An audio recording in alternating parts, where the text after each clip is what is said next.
नमस्कार बच्चों। अब हम वर्ण विचार की दूसरी क्लास में हैं, दूसरे पीरियड में आ गए हैं। इसकी शुरुआत करने से पहले मैं आपको बताना चाहूँगा कि हमने पिछली क्लास में क्या क्या पढ़ा। जैसे कि हमने जाना कि व्याकरण किसे कहते हैं, व्याकरण शब्द किन शब्दों से मिलकर बना है, उसका अर्थ क्या होता है, व्याकरण किन किन बिंदुओं पर काम करता है, जैसे कि वर्ण विचार, शब्द विचार और वाक्य विचार। इसके बाद हम आगे बढ़े तो हमने जाना साहित्य क्या होता है। जो समाज के हित में काम करे उसे साहित्य कहते हैं, जो समाज के ज्ञान को का संग्रह करे उसे साहित्य कहते हैं। और साहित्य किन शब्दों से मिलकर बना है, ये चीजें हमने जानी। अब हम जानेंगे, इसके बाद हमने जाना वर्ण विचार किसे कहते हैं। वर्ण विचार में स्वर और व्यंजन आते हैं और किस प्रकार हम इसका उपयोग हिंदी भाषा में करते हैं, और इसी में हम आगे बढ़कर वर्ण विच्छेद को सीखेंगे। तो हमने जाना स्वर, जैसे कि अ, आ, ई, उ, री, ए, ऐ, ओ, औ, अंग, अह। मैंने बताया कि अ से लेके औ तक स्वर कहलाए, अंग और अह यह अयोग वाहक कहलाए, औ आगत स्वर कहलाया। और इनके उच्चारण में कितना समय लगता है, इनका उच्चारण किस प्रकार किया जाता है, ये सारी चीजें हमने जानी। अब हम जानेंगे व्यंजन।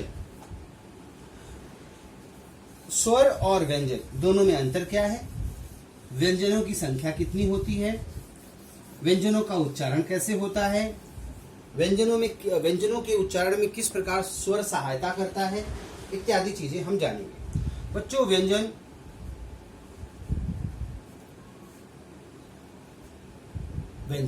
व्यंजन में आपने सीखा होगा क, ख, ग, घ, अंग, च, छ, ज इत्यादि। क से लेकर ह तक यह व्यंजन में है। इसके आगे और भी व्यंजन हैं, जैसे छ, त्र, व्या और श्र। क से लेकर ह तक और उसके आगे जो चार और व्यंजन हैं, ये कुल व्यंजन है हमारे।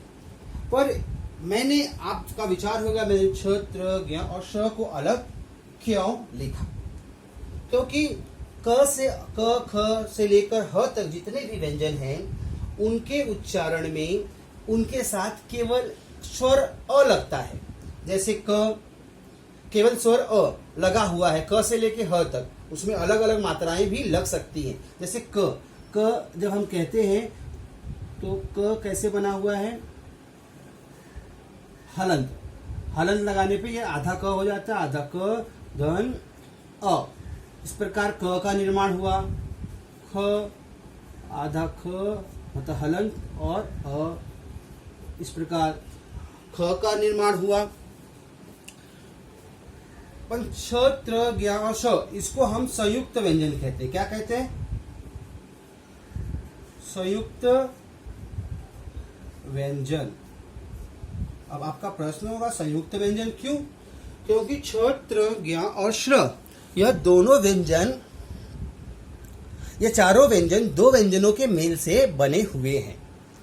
ये चारों व्यंजन छ, त्र, ज्ञ, श्र यह दो व्यंजनों के मेल से बने हुए हैं। मैंने जैसे बताया क से लेकर ह तक जितने व्यंजन हैं, यह व्यंजन, इन सारे व्यंजनों में केवल अ लगा हुआ है। पर छ, त्र, ज्ञ और श्र इस व्यंजन में अ तो लगा ही हुआ है, इसके साथ दो और व्यंजन लगे हुए हैं। मैं उसके बारे में बताता हूं। जैसे छ,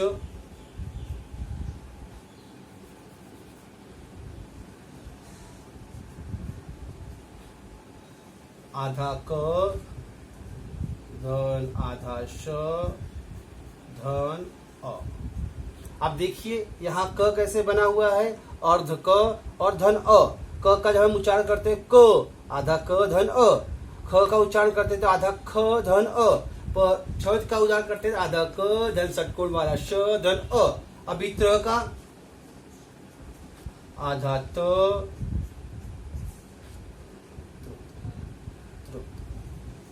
र धन अ। ज्ञा का हाफ च न्य। श का हाफ श धन र धन अ।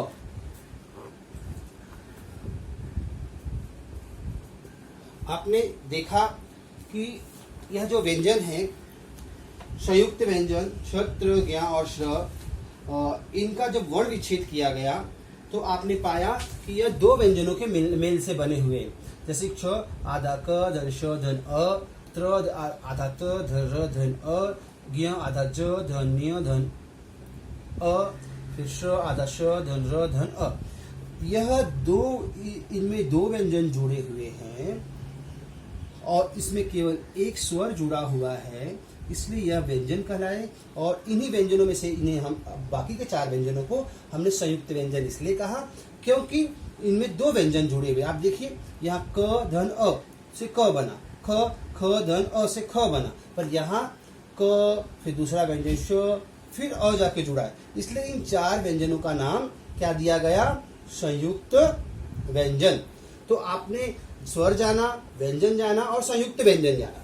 अब हम इसी श्रृंखला में, इसी क्रम में और आगे बढ़ेंगे। ये सारी चीजें हम इसलिए जान रहे हैं ताकि हम जब वर्ण विच्छेद करें तो हमें समझ में आए कि वर्ण विच्छेद क्या होता है।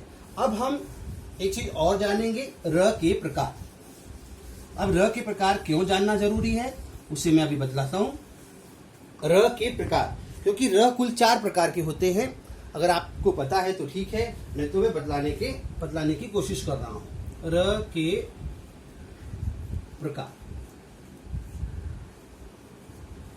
र अलग अलग प्रकार के होते हैं। जैसे एक र ये होता है, एक र इस प्रकार से जैसे प में लगता है, एक र इस प्रकार होता है और एक र इस प्रकार का होता है। इन चारों र के विषय में हम जरा जानेंगे। जैसे इस र से बनने वाले शब्द हो गए रक्षक, भारत,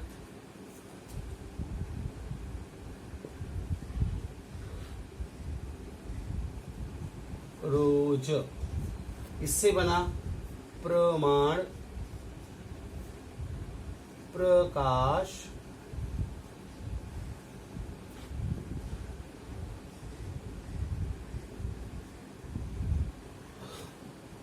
समुद्र, यहां भी र लगा हुआ है।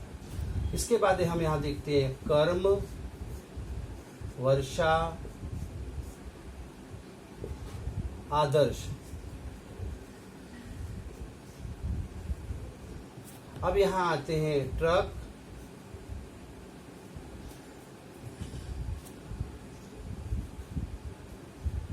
ड्रामा,